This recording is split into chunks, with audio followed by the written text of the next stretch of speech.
with that, I'm going to go ahead and open up my Trimble Business Center that we're all used to seeing. And you will see that I'm going to start a new project. I'm going to be in NAT 83, Texas Central. I'm going to use a 12A geoid because I'm here in Austin, Texas. And cheated a little bit here because this one takes just a second to open when I open this. I'll show you that in a second. So I preloaded that. But I'm in my plan view now. And can you hear me, Laura? Okay, so here we go. I'm in my plan view. First things first, I've got to get some data in. Pretty straightforward. I'm going to come over to the left and import. Browse out to the file that I want to look in. This one's on my desktop. I just have it under new folder. Very original, I know. I'll hit OK. Now you'll see the TO2 file. So to get that data in, one step, drag and drop it. You'll see it's going to come in as marked instrument. There's our start time, our end time. Looks like we have about 5 hours worth of data. And as we talked about, this is going to be the 3 ways of processing static data within TBC. So the first one is we're going to send it to RTX post-processing. Simply leaving that box checked. I'll hit OK.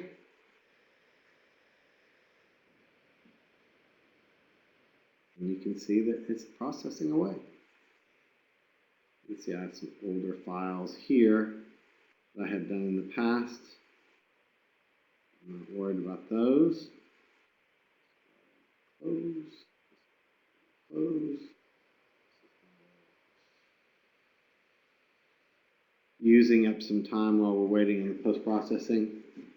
Using a little bit of a smaller computer. I'm a salesman, and so I have a little small computer that I use to carry around.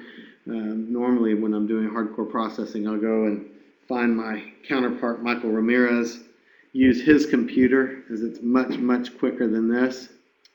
But you can see that within the course of a couple of minutes, I imported my DAT file like we talked about. I can now go into my process view and import that file. Now it's going to ask me, hey, do you want to go ahead and merge it? And the distance, once we processed it, went from a horizontal distance of about 1 foot, vertical distance about 8 feet. I don't want to merge it because I want to leave that raw data in there for me to process later. But I'm simply going to hit import, and that's it. And if I were to just need that point, I now have a fully adjusted position with RTX in TBC. So I think that's definitely one of the easiest things you can possibly do is just process it off to RTX. Much, much easier than the old days in TGO of processing manually or even Opus. But having said that, I'm going to go ahead and send the next file Opus. The way I'm going to do that is I'm simply going to come in Trimble Access Services and click it, which will bring me up to my window for processing. Everything is tab view again. I'm going to go to data processing.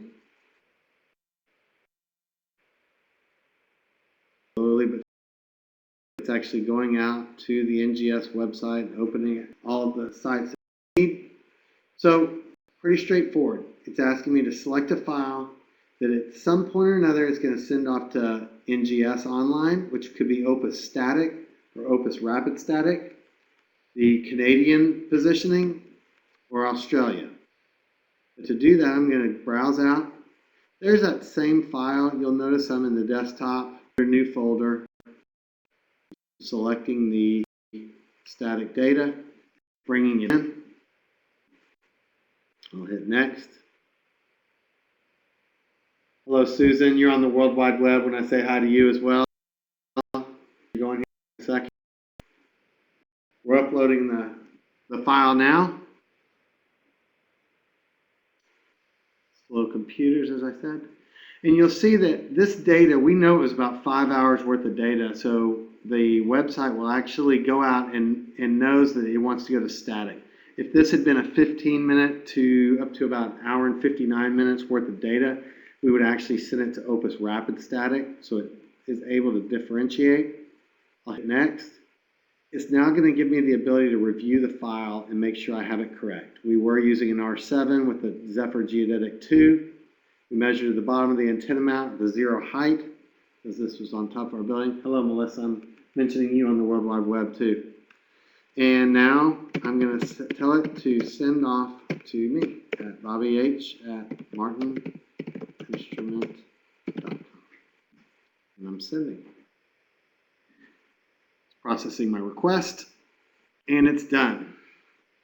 I can reset. If I wanted to send another file, I would simply do the same process again. But I'm not going to. I'm done with that. Need to go out, look on my email, find out if it's ready. And there's my Opus solution there. So, as I look down through my Opus solution page, you can see the data over here is just a little bit dirty. I'm getting 88% of my fixed ambiguities, 91% on the observation used. It's not terrible, but if I was going to build a nuclear waste facility, I probably would not use this data. Coming down, you'll remember in the old days, if we wanted this data, this northing and this easting here from NAD83 coordinates, I'd have to actually copy and paste that, convert it from meters to feet, try to remember which one's elevation and which one's ellipsoid height. As we all know, the ortho height is our true elevation. This is our ellipsoid height. But nowadays, I can simply minimize this, take my job XML file or my XML file. We just dragged and dropped it into TGI. You can see that I'm using time lapse that it was sent. I sent it a couple minutes ago, but it only took about 2 minutes to get back the exact same file. So now I'm looking at my data a little closer, and it looks like we're a long way away. But here are my two processed views. This was my RTX shot. This is actually my Opus shot. This is my autonomous data. If I look at this, if I come to survey, and then come to my compute inverse button, the difference from my Opus shot to my RTX shot, 200ths in elevation, 700ths in grid distance. It's pretty close between the two differing algorithm methods. So that would be the second way that I would process data. So right here I have a redundancy, if I was worried about it, of an RTX post-process, an Opus post-process, both of which were within 200ths by about 700ths. That's probably close enough. But we are now going to go ahead and process this data manually as well.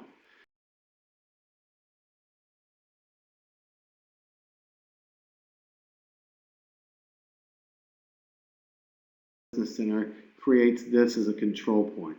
If I leave this as control and then also have control from my core sites, neither of them will move. So I'm going to go to my points over here in my Project Explorer. I'm going to go to my Martin instrument point. Down and go to global. I'm going to open the properties of that. So you'll see over here that showing as control quality on my global coordinate. I'm just going to bring this down and bring it down to mapping quality. That will mean that when I bring in the control quality core stations, that it will adjust this point as we work. So I can now close this. So there's my third point that I have not processed yet, but I'm ready to go out and get my cores data.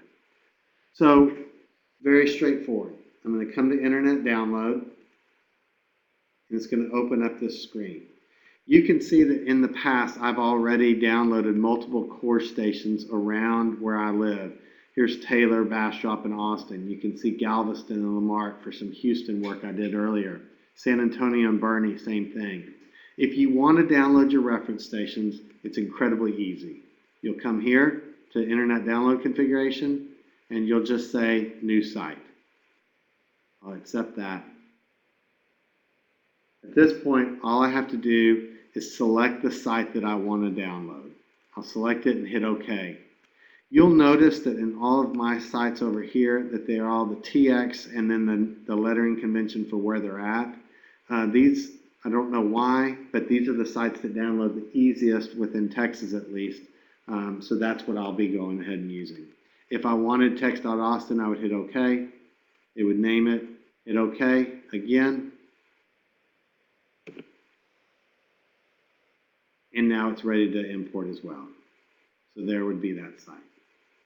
Now, again, I know that I'm probably going to want to use the 3 closest sites. So I'm going to start here with Austin, Bastrop, and Taylor. Let's go ahead and grab Taylor. It's already downloaded. I hit automatic. And I don't have to do those steps that I did earlier every time. Once these stations are here, and for a lot of you guys who work locally, you'll just keep downloading these over and over and over. It's going out right now. It's connecting to the site, NGS site, and it's figuring out that data and where I'm at and getting the latest data. So it does take a couple minutes.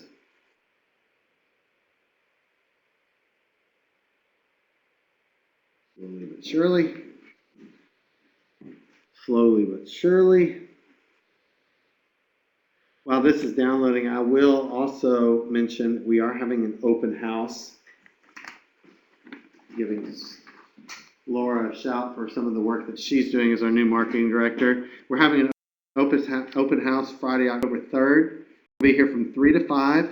We will have beer. We will have barbecue from one of my favorite restaurants, Valentina's Tex-Mex Barbecue. Unbelievable tacos, brisket. So come by and see us. You can RSVP to Laura at laurao@martininstrument.com. Now that I've got my commercial break out of the way, I'm going to go ahead and import this data. And it's going to pop in very quickly, very easily. You can see it's going to show the point ID, the beginning and end times, the duration. Now, I'm not going to send this one to RTX because these are my core stations. They're already known entities. I'll undo it, hit OK, and pow, there's one of my baselines. I'm going to do the other 2 real quick that I know. If I wanted, I could do a single baseline solution. I'm actually going to use some geometry to it and hit the Bastrop station as well. It's going to go out and grab the same data. Take just a couple seconds while I go to my next commercial announcement, which is Trimble Dimensions coming up November 3rd through November 5th in Las Vegas. It's a Trimble Users Conference that Trimble puts on every year. It's unbelievable how much it's grown in the last couple of years. They've got multiple breakout sessions, all kinds of information, hands-on. Everybody from Trimble's there to not only answer questions, but also to present on the technologies, the equipment, and what's coming down the roadmap. So if you're interested, you can go to trimbledimensions.com and bring it in. It's a fantastic way to learn about what's new in the industry. So again, now it's downloading that actual data from the coming in as a file. There's actually breaking open. You'll see in a second that I'll have my ephemeris data, I'll have my observables data, some README data, and other things that we need. And in a matter of seconds, we'll be ready to roll for that.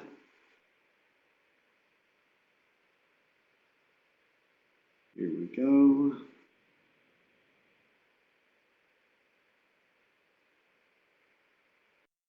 Why does it always slow down at the 2 or 3%? But here's our data here. Observables, ephemeris. It's got some text files. I'm going to go ahead and import it. Like everything's just like we wanted. Again, uncheck this. Okay. And pow. Now we've got some larger triangles. I'm going to go ahead and bring in the Austin site as well, automatically.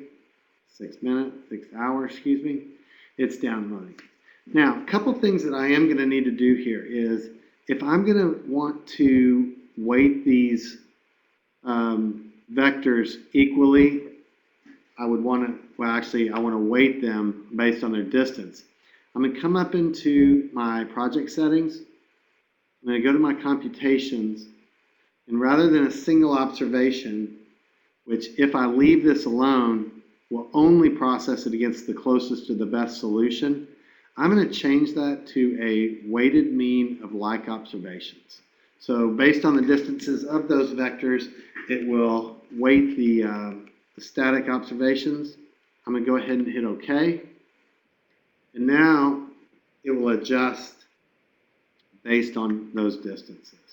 We're almost done downloading our last bit of data, importing it. And I'm not going to send to RTX, but I will hit OK. Now I do have a much shorter leg here, but you can see that we have fairly good geometry. So one of the things that I don't want to do is process these dependent baselines amongst these core stations. I'm going to select them and disable it. Select it, disable it, select it, and disable it. This means when I come to process my baselines, which is available now, I'm processing it from the 3 text.core stations. So I can close this out. I'm ready to do it. Let's do it. Here we go. Pow. It's going out and processing. Again, using an Ultrabook with an i5 is probably not what most of you have for your hardcore processing, so this will take a minute or two. But it is so much faster than what we're used to with TGO.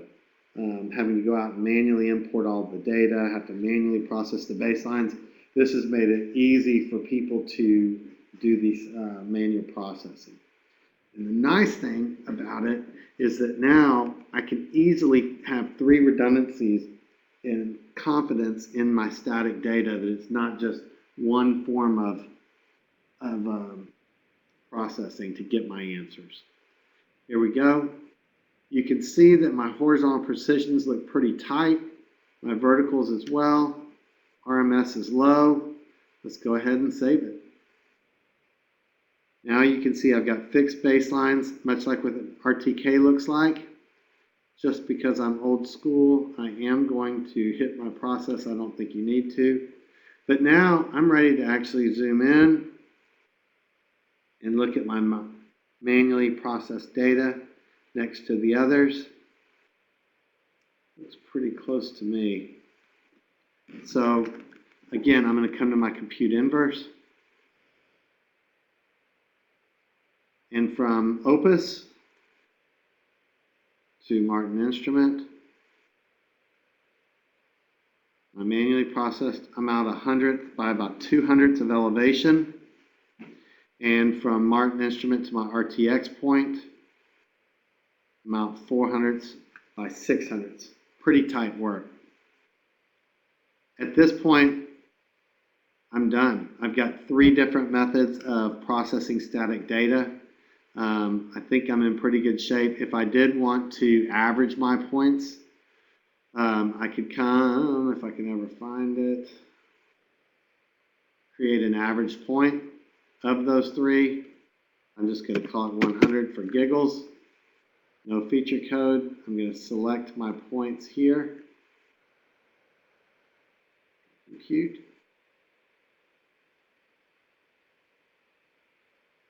All 3 of them. And there it would be a final point if that's the method that you wanted to use. You'd now have a hardcore point that would be the average of 3 types of processing for static data. So that's the end of our processing webinar. The last thing I'd mention is our Facebook competition, or our photo competition on Facebook. We're going to go ahead and have you guys upload any photos that you have surveying or with your Trimble equipment. Get others to vote on your photograph, and the winners will win Yeti coolers. And even more importantly, you will have a centerfold in our company calendar, which, I don't know, we're going to have to get some tasteful photos in here. But thank you for attending, and if there's any questions, you can always email me at bobbyh@martininstrument.com or mikem@martininstrument.com. And then our 2 tech support engineers, which is Will W@martininstrument.com and Michael Ramirez@martininstrument.com. So thanks.